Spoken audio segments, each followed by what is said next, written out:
So I think we're ready to get started. Yes. Thank you everyone for joining this event today. Welcome to Austin Design Week 2021 and our very first day. Give me one second. So I am Katie and I'm in the ADW team this year and all years. We're really excited about the week we have in store for you and the fact that we've gotten to do virtual and in-person events for the first time. This is really a new wave that I think we're gonna stay on as we move forward with Austin Design Week. You can connect with us as always by sharing the hashtags and tweeting us and all the social media items that you can see here on your screen. All right, if we go to the next one. Thank you for all of our sponsors this year. We could not do this at all without our sponsors, so we're always very excited to have them here. As you're going through today's event, we have a special chat function right now for this event where it's for hosts and panelists only. So anything you write, you can write to the host and panelists and they will see it and they'll be able to respond. You can also use the Q&A function as well, but keep your eye on the chat. We will be sharing out some different resources for ADW through the chat itself. So make sure to keep your eye there. And I think that's it. At the end of the event, we will be posting a brief survey for you to take, and we'd love to hear from you just so we can continue to make each ADW better and better. Now I'm going to go ahead and pass it over to our amazing host and moderator, Joey, who's going to be taking it from here. Awesome. Thanks, Katie. Yeah. All right. Hi, everyone. My name is Joey Chung. I'm currently the Director of Product Design at Realtor.com. My team supports the home buying experience and our professional products. Thanks for tuning into our session on designing the future of online marketplaces without discrimination. Someone who has faced a lot of discrimination throughout her life and seen it happen to others, this topic is something that I'm personally really passionate about. Discrimination is much easier to spot in person than when it is online. So as we digitize more and more of our marketplaces, this is something we need to be conscious of when we're designing and building these platforms. How can we create successful marketplaces that are inclusive of all buyers and sellers, or job seekers and employers, landlords, tenants, et cetera? And not only that, but there are so many opportunities for implicit biases to impact decision-making anytime humans are involved. So how can we design around that and encourage unbiased participation and fair transactions to happen?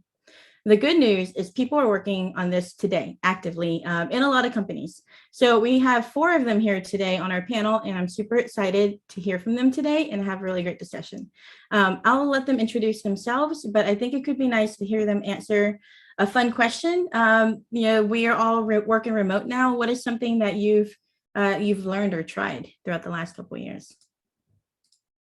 There's these guys. Y'all can go in order. Awesome. All right, I'll go first. My name's Jacob Perez, and my role is Senior Product Designer on the Inclusive Design and Accessibility team here at Realtor.com. And to answer the question, basically, during the virtual environment and shopping, curbside, I had seen a lot of my produce wasn't looking as good as it used to. So since I haven't been picking it myself, so I decided to try my hand at growing herbs and veggies just through water itself. So that's been fun, otherwise known as hydroponic gardening. So it's been a great change just being able to have, fresh herbs and things just on the fly. So yeah, that's my little, that's my answer there. Awesome. Rachel. That's amazing, Jacob. I can imagine it. Hi, everyone. I'm Rachel Rosenberg. Really happy to be here. I'm Indeed's first product-focused behavioral scientist with a focus on reducing bias in decision-making for employers and also in decision-making for job seekers. Let's see. Over the pandemic, in a new virtual world, I've become less scared of doing yoga because now I didn't have to be in a live room with people looking at me on my mat. It was just me and my mat, literally.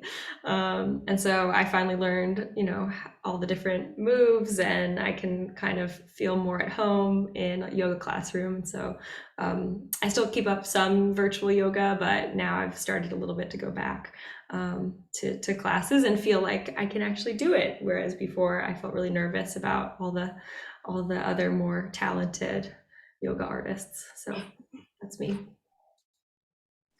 Haley? Hey everyone.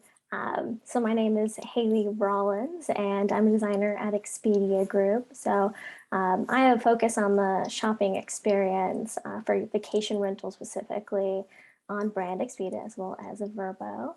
And to answer the question, so early on, I jumped on the bread making bandwagon, tried my hand at making the perfect loaf of sourdough.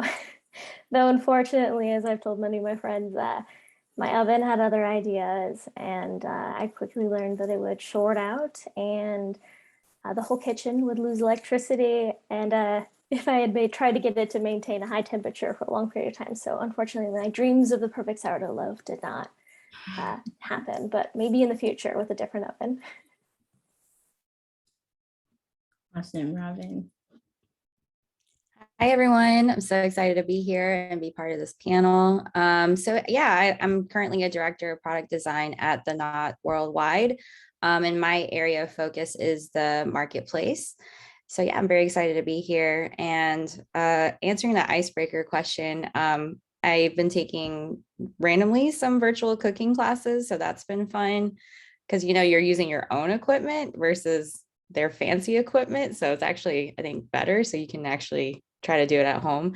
So I found that very super helpful, kind of like Rachel with your yoga. It's like you're now at home and you can actually do the thing. So yeah, that's been exciting to do. And no one's judging you. So that's the key part. Awesome. Thank you for introducing yourselves. I want to set the stage a little bit. You're each in different industries, right? We have real estate, we have the job market, we have travel, and a traditional retail marketplace. So I would love to hear from each of you on like the types of discrimination that's common in your industries. Rachel, you can go first. Okay, I wasn't sure if we were going to go in order again or what. Sure, yeah. So I work for Indeed, which is the world's largest jobs website. And so our job is to help job seekers find meaningful employment and to support businesses who are posting their jobs on Indeed, hire diverse talent, and eventually grow their businesses. And so in hiring, the issues that come up around discrimination often have to do with the effects, like you mentioned, Joey, of implicit bias on employers, especially when they're screening applicants, screening resumes, deciding who they're going to talk to. So what this looks like is employers are often looking for certain signals or characteristics on a job seeker's resume that often result in disproportionate screening out of people that have been historically and systematically excluded from the workforce. And, just to say it out loud, those are signals that don't actually have any empirical correlation with whether someone would be successful in a role, right? And so the concern here is that those practices reinforce the negative stereotypes about certain groups and those groups' ability to perform well on the job. Something that's interesting here is when we often think about how to reduce bias in hiring, people go straight to the blinded resume, right? So how do we reduce the existence of the name in a way that would make it such that people discriminate more? And that research is about 17, 18 years old now. And the truth is that this goes actually much deeper than that. It goes far beyond that. And so, for example, we often hear employers screening out candidates who, for example, have a big gap on their resume. And even though we know that people take time away from work to raise children or to become a primary caregiver or other reasons like serving time in prison, which can be attributed to over-policing of Black, Brown, low-income neighborhoods in this country. And so all of that said, this can systematically exclude millions of people from finding employment. So that's what we're concerned about. Thanks, Rachel. What about you, Jacob? It's a very similar type of you have to think about the similar types of discrimination that happens in homes, right? Yeah, exactly. Like our team's focus is really to remove the barriers that prevent people from buying, selling, or renting a home. So the first step is to start looking at all of those barriers and really digging into what those mean and how are they currently affecting us today in today's culture and society. So of course there's pretty much discrimination at almost every point, to be honest, in either of those processes, whether it's through real estate agents, landlords, lenders, or banks, title companies, and even neighbors. So we know that there's decades of that discrimination against people of marginalized groups, resulting in lower home ownership rates across those minorities in America. So this has a deep impact. And since that home ownership rate is traditionally how, or home ownership is traditionally how people build wealth and equity, having that blocked really does create these cycles that just prevent people from moving forward. So some more specific examples that I have seen through either realtor data analysis or some of the research I've been a part of is that Black and Hispanic home buyers are more frequently denied mortgages, even when their financial pictures are similar. On top of that, people of color are less likely to get help with a down payment, or they've entered adulthood with higher student loans debt, and on average, are in professions that earn lower wages or maybe aren't paid the same as their counterparts. So there's that piece there, and then I kind of want to talk about a different form of discrimination in the home, like searching for a home phase. So other research that I've seen is that also people who are same-sex couples, also agents refuse to work with them at open houses just because of what their relationship is. And agents also mentioning that they wouldn't even be approved, so why bother? So there's that, like just through looking at someone, how you can take that. Similarly, same-sex couples experience discrimination at title signing when they're asked, should we wait for your husband to get here? Or in the forms, like, is Miss and Mr., but in reality it's Miss and Miss, Ms. and Miss. So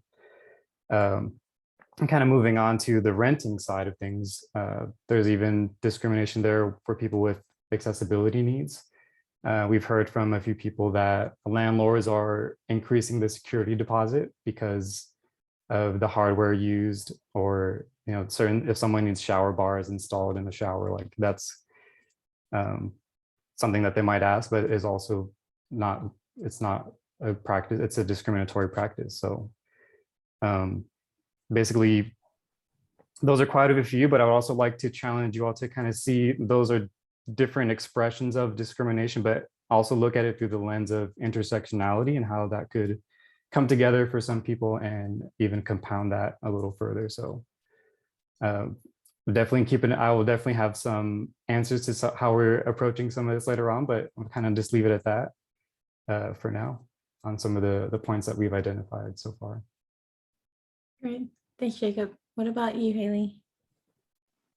Travel's in it. So working for Expedia, the travel industry is an interesting one. While the intention of travel at its base is to encourage that cross-culture connectivity, in order to we really want to create inclusive travel solutions for everyone everywhere. Unfortunately, we deal with a lot of implicit biases as well as biases that are just explicitly targeted towards individuals in certain situations with travel.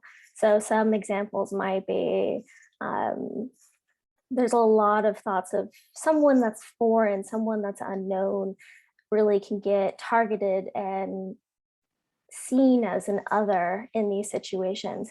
So it can be really unfortunate when you have individual that somehow is seen and deemed out of place in a certain situation. So they may get harassment when they're, someone in first class that someone wouldn't expect to be in first class based on biases. And they would get harassed, say, hey, do you belong here? As well as something like in the vacation rental industry, we have a huge issue or an issue where you might have a host or a partner that decides, I don't want to rent out to these certain individuals because of they're foreign or they don't speak my language. And we have to really explain and encourage and educate our partners and hosts and in this industry to say what our expectations as a company are. And so I'll talk about that, like Jacob mentioned, a little bit more later, but there's an interesting, as a traveler, you have this increased concern for your personal security and safety. And so it's like, how do we, in these really high, intense, sometimes scary moments for travelers, help them through these moments, through their journey? So very interesting in the travels industry, and excited to talk to you about it more. Great, thank you. Robin, what about at The Knot? Yeah, so at The Knot, our mission is for anyone who wants to get married, they can find their dream team of vendors, right, to support that dream and bring it to life. And so in regards to your question of discrimination, the New York Times recently released an article covering hidden bias in the wedding and also event industries. In a nutshell, in that article, there are pre-existing vendor lists, which is a directory of preferred vendors and contractors, such as like caterers, DJs, florists, and others who work with those wedding venues to put on events. And sometimes the clients, like the couples or whoever's getting married, they're sometimes asked to use those preferred vendors, but sometimes they're required to if they want to book that venue. So while this is well intended, right, to avoid vendors who are unlicensed or maybe not professional, these vendor lists aren't typically public. And also the process to join it is not very transparent. And that results in a permanently closed door to those who are often excluded. So this includes people that are part of the smaller, businesses, mom and pop stores. You have companies of color, or even minority owned companies that are getting excluded from these lists. So some of these venues also charge pretty high fees to be included in the list. It can be upwards of $20,000. And that can be to offset advertising costs and such, but it's exclusion, right, and discrimination. And last but not least, another problem with these lists in our industry is that they often lack diversity and people of color. So that is a great article if you want to check it out. It's really informative. It really shines a light on just both sides of the marketplace and how it impacts both the people getting married and the teams and the discrimination they face. Great, awesome. Well, thanks for kind of like giving us that background and that history in each of these areas. Those are pretty big problems. What are we doing about it? Like, what are you working on that's going to help combat this? Rachel. Yeah, I can start here. Thanks, Joey.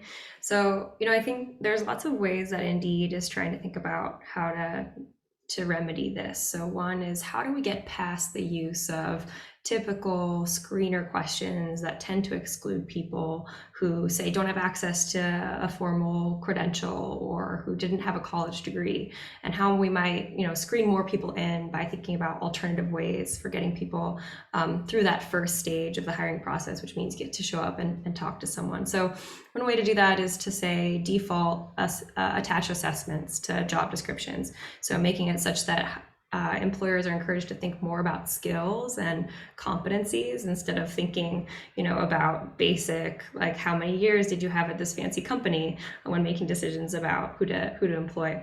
Another thing I wanted to point out is our use of this new tool called Indeed hiring platform. And so in the transition to the virtual hiring in a large part this past year, Indeed launched a feature that allows you to directly interview on our own little video technology on Indeed.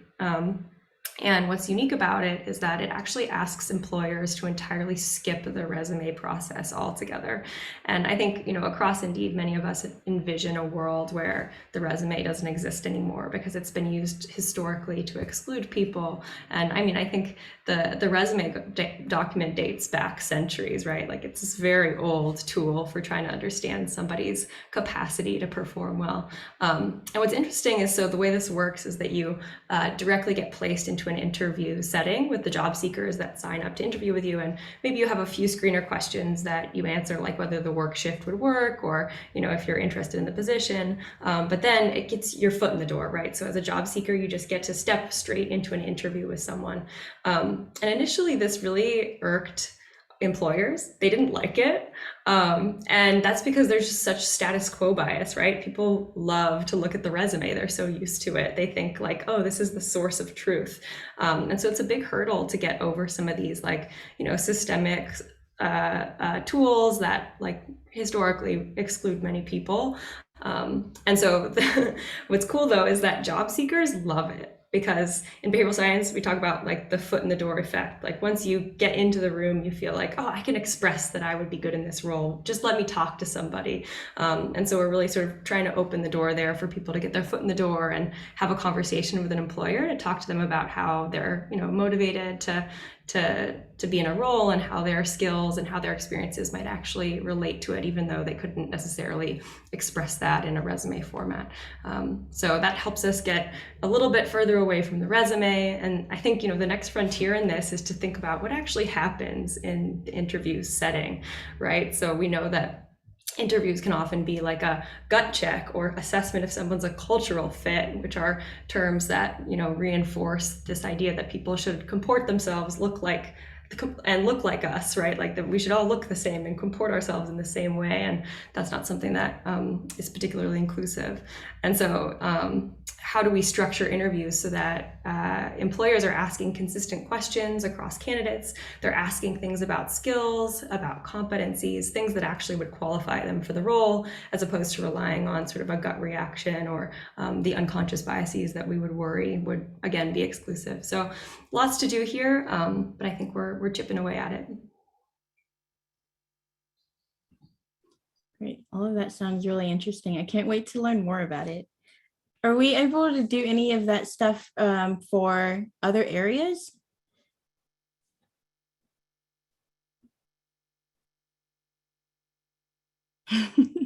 Start calling on people.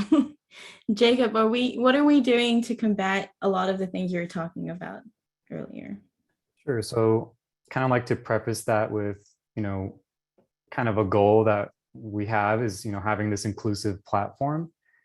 And what that means to our team and to our company is that this is a platform that's available, it's usable, is accessible and inclusive. So I can definitely give you some examples of how we're doing that for each of those.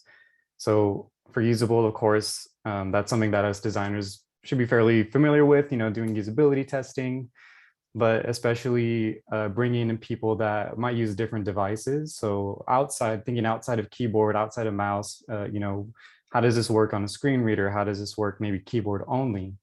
And, you know, how can we provide extra accommodations like captioning services or audio descriptions so that people can actually use what we're offering? Another point is, of course, the accessibility part, ensuring that people with impairments can equally perceive, understand, navigate, and interact with us. So those are kind of tightly intertwined a bit, but of course, just making sure that it's usable by no matter what tool you use. And then inclusive. So I think for that one is we are designing in multiple ways for people to participate so that no one feels left out and people feel, you know, this is a place I can look for a home and I can go through each part and I can feel like I belong and that you're helping me get there. Another part of that I think that we can do is including forms and documents that reflect someone's lived experience and how they identify. And then I think the last one available. So this one is, you know, are people actually able to access this? So there's kind of two parts. One is like if the site's down, then no one can access it. But of course, going back to like mortgages and loans, like can someone access that loan? Can someone access, have actual finances to do this thing? So I think that's actually something that we need to do, I think, a better job as a company, just kind of looking at who we partner with and how they, you know, decide that if someone is financially able. Kind of thinking back to employment, I've seen that there use credit scores. So is credit score something that we want to use as a proxy to decide if someone can actually, pay for this home. So definitely, this is definitely something that it's everyone's responsibility. But designers do have a big part in this, and who benefits and participates and who counts. So I think by being inclusive, we're able to address a lot of these things. But to get there, we definitely will have to work, with each of these groups, and understand, also that intersectionality, including those people, because they have a lot to offer us in terms of learning and doing better and improving. And even this goes far even back into the hiring process. Like Rachel mentioned, you're doing a lot of things there. And I think to be an inclusive platform, you need to have inclusive workforce. So I think all of that ties in pretty well there too. Yeah.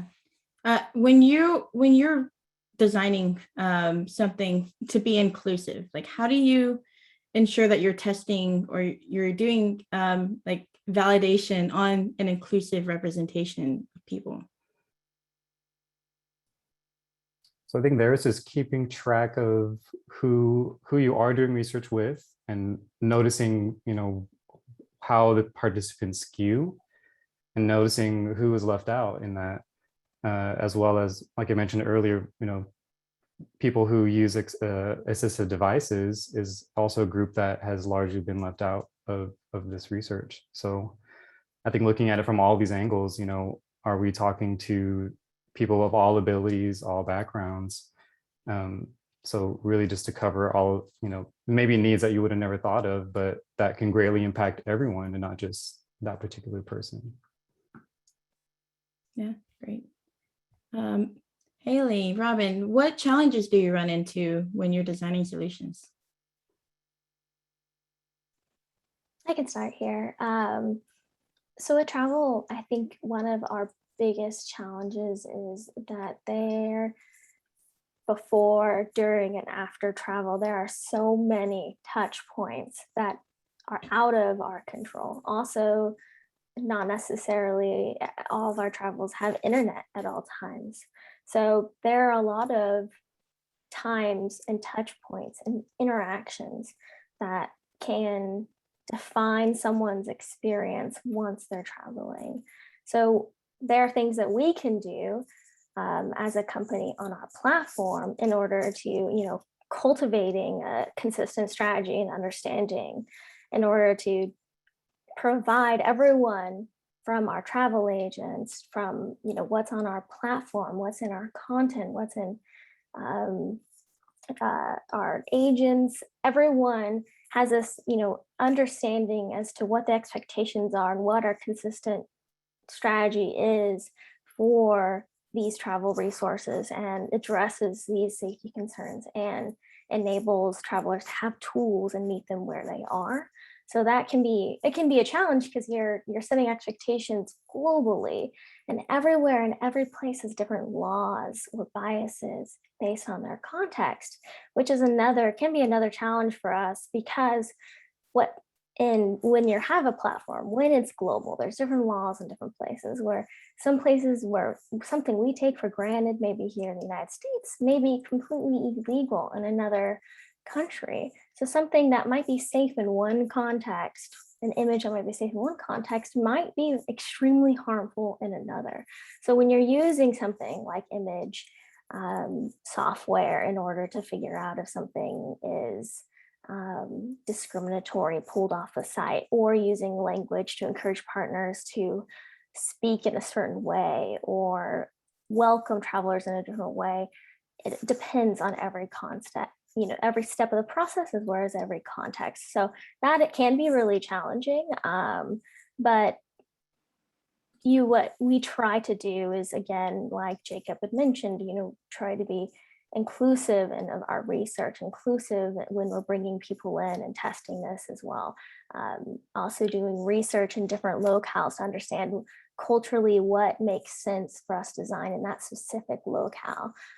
So there's a lot of different pieces that we try to think of, and we have to think about our own implicit biases when we're designing, but it can be really rewarding when you find out this specific design makes sense for this country or this locale. And this makes sense for this other reason, this accessibility reason for someone, maybe a traveler with disabilities in certain situations. So thinking inclusively of all of our users, all of who might travel, which could we hope to be anyone, is a challenge, but also really rewarding once you hopefully you can get it right.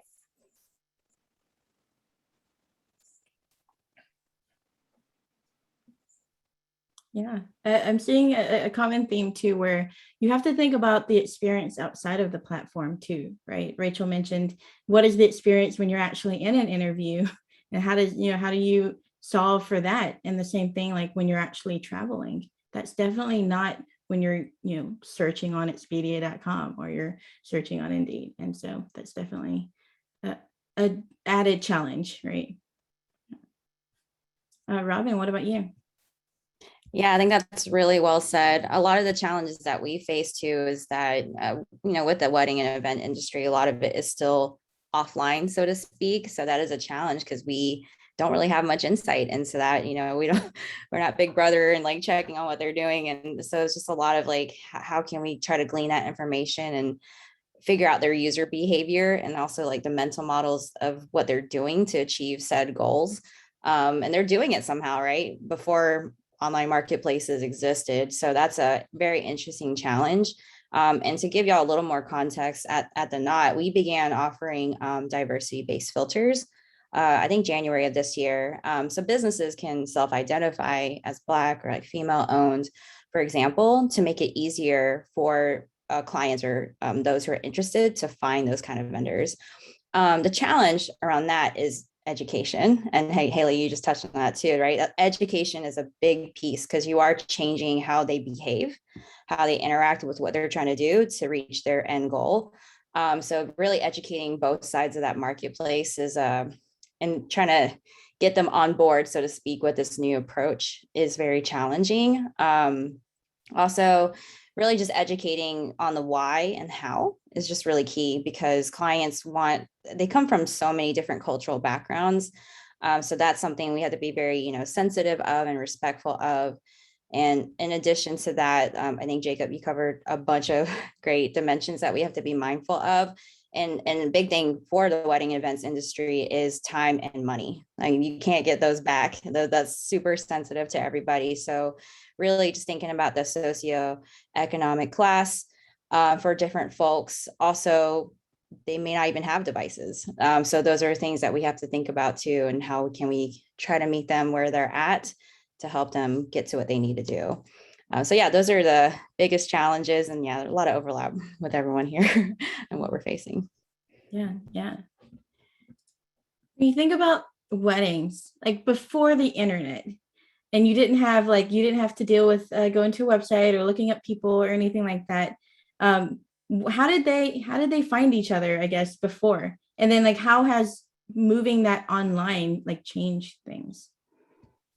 Yeah, from what I've seen in the data, what people have shared, I mean, before online marketplaces, a lot of it is word of mouth. It is just who you know, and also what you've seen by going to a wedding or event. So a lot of just happenstance and recommendations.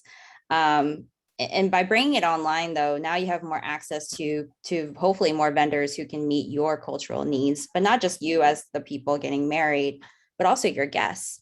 It's very important to accommodate, different food and cultures and music, really making it hopefully a very holistic, inclusive event for all who are attending. So yeah, that's the hope, with bringing it online and giving more people access at the end of the day, not just digital accessibility, but access. Like it's approachable. Everyone hopefully can use it. Low barrier to entry. For all, hopefully in the marketplace, so they can make quality connections with each other. Yeah, definitely. So thinking more tactically, like Haley, what are ways you guys are working on like that can help discourage discrimination on the platform? Yeah, so I had mentioned a little bit about how, a good way, a subtle way of sort of detecting these or discouraging discrimination is grabbing it before it even goes live on our platform. So some ways that we had done that before or have done that is through image recognition software. And again, as I mentioned, something that might be safe in one context might be harmful for another. So it can be challenging for us to pick and piece and decide what makes it live. However, there's also, we have that detection, but we also have the ability to educate beforehand to our partners. So as they are actually typing in this information about their property or room or vacation rental or rental car, what they're posting live on the website, that we actually can encourage certain language, also have, language processing to let us know, hey, this is a red flag. Maybe this isn't something, do you want to rethink how your wording is here? Also, we're trying to create ways of reporting this discrimination so that there's tools that we're allowing our travelers to protect themselves in these situations. So, we talk about, we want our travelers to feel like they belong and they're able to interact and feel safe with their concerns, because travel can be such an anxiety inducing sort of, you're going somewhere new, it's different. Some people don't do it that often. So meeting travelers where they are can be really helpful. So you're sort of understanding, okay, here's a traveler that's just checked in. Maybe we can send them a notification or send them something that asks them, hey, how was that experience? So we're checking in. They may not have to, do a survey. They may not have to have any means of contacting Expedia, but we're giving them a nudge to say, hey, we care about you. Let us know if something went wrong so we can help fix it. So again, understanding where someone is in their experience and then giving them tools specific to that context and that experience that enable them to feel safe and that they have a way to get help if they need it. Yeah, I So like that how do- idea. Good. Oh, sorry. I like that idea of having those ways to report things, because, if you don't bring up those issues, then, how can you figure out where you need to go back and have some either transparency or accountability on those platforms, especially when the marketplace, the first thing I think of is always like Uber or Lyft, how they have, ratings on both sides. So like, I really think for all marketplaces, we need to see where these responsibilities and, all these where all that lies, and to really keep that feedback loop going and monitor, because yeah, you don't want, the brand to have those type of experiences continue to happen. So I love that idea of including ways, making it easier to report those types of things. Yeah. A lot of times it's not even the platforms, like they're not the one who was part of that, but people are trusting us as the middle person, right? To be able to support them, no matter what side they're on, right? Right. And as a company, the company has to have a stance as to, this is what our expectations are for our partners. And if you don't meet this, then there might be things that, occur there. We try to incentivize versus punish, but sometimes there has to be ramifications for actions that our partners take if it does not meet our standards of hospitality. Yeah. It's your name on the line, right? The brand as well, but also you want everyone to have a good experience. That's the whole point, right? Yeah. Rachel.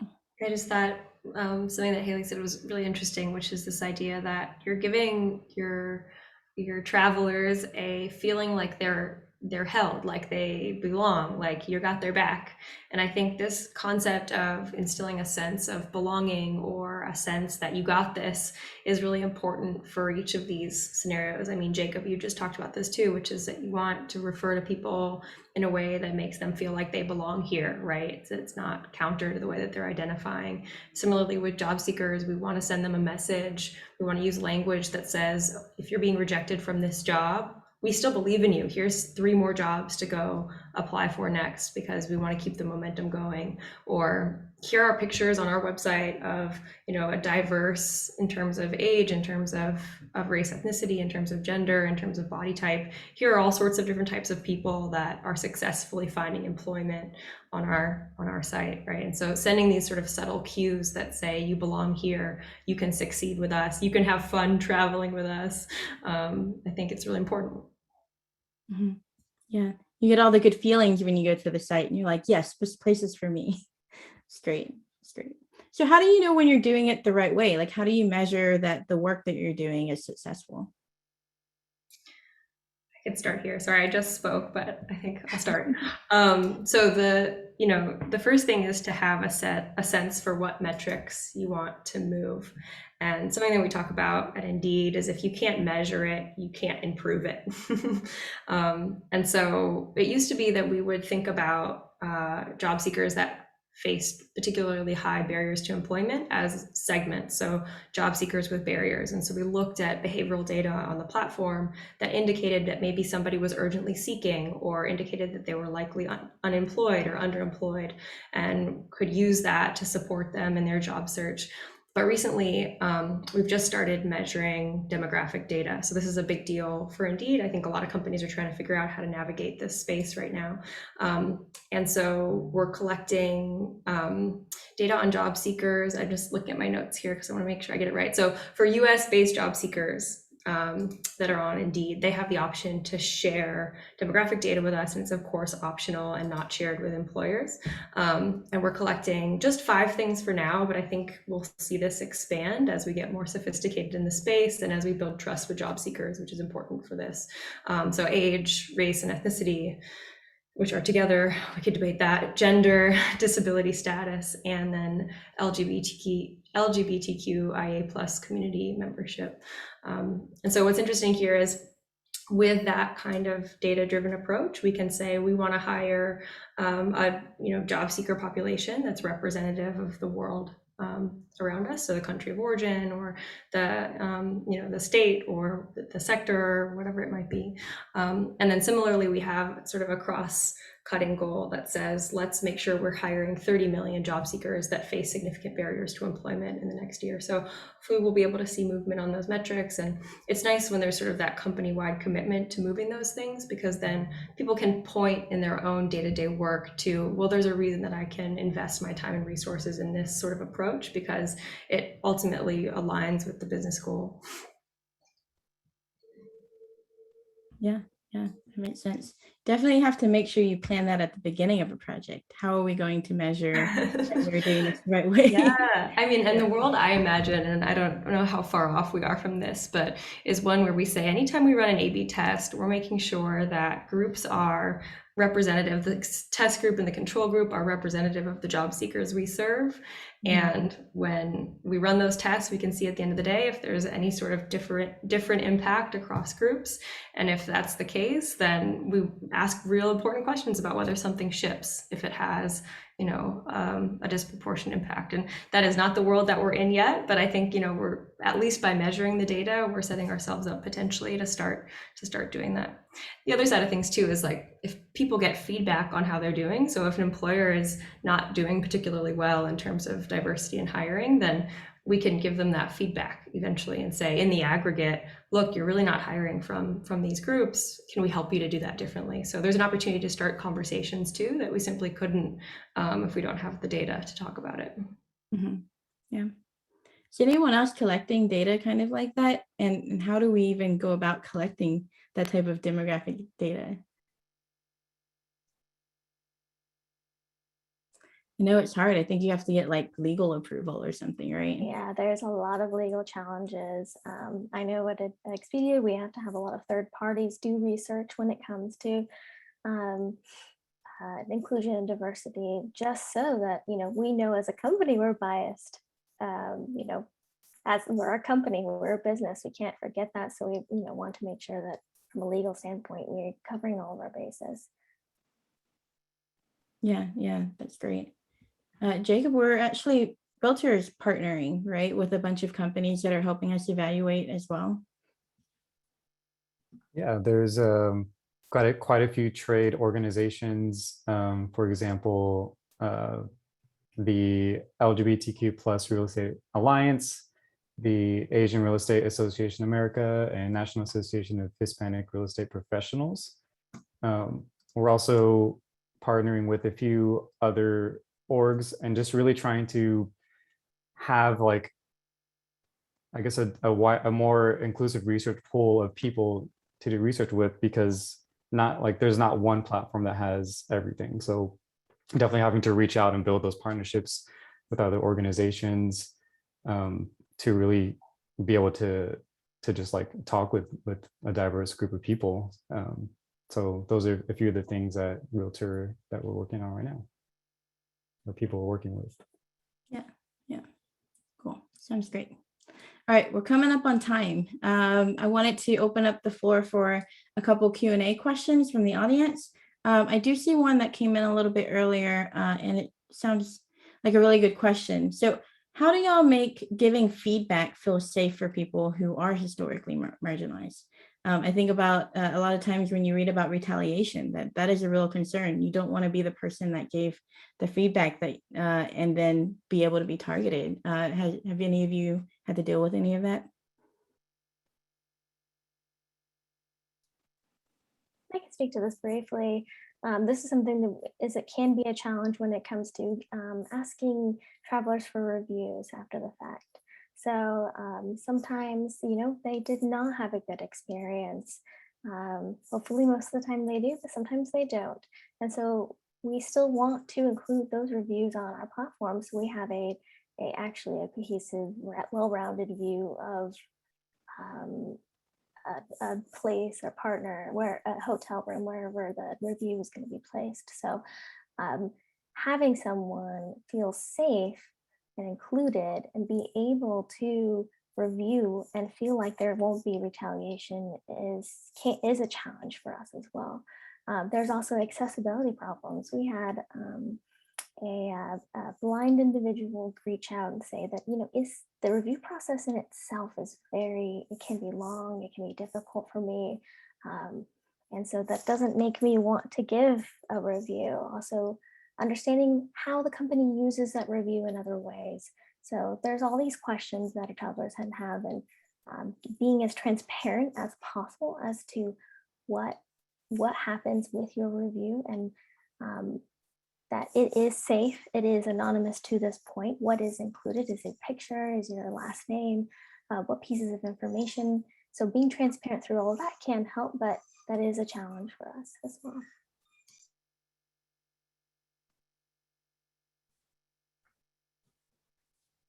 Yeah, that definitely makes reviews hard, because those are public, right? And you don't want to be the person that, but you also want to be able to give feedback so that that person doesn't continue discriminating or giving bad experiences to people, right? Exactly. Or if there is a situation where they gave feedback and we weren't aware that something like that was occurring, we have a process in order to connect with our partner and fix that problem, and also connect back with our travelers in order to make it better in what way we can possible. Mm-hmm. Yeah. I have another question that came in. How do you reach the balance between the business goal and users' needs? Particularly regarding the needs of inclusivity or accessibility. How do you argue for that, and how do you deal with it?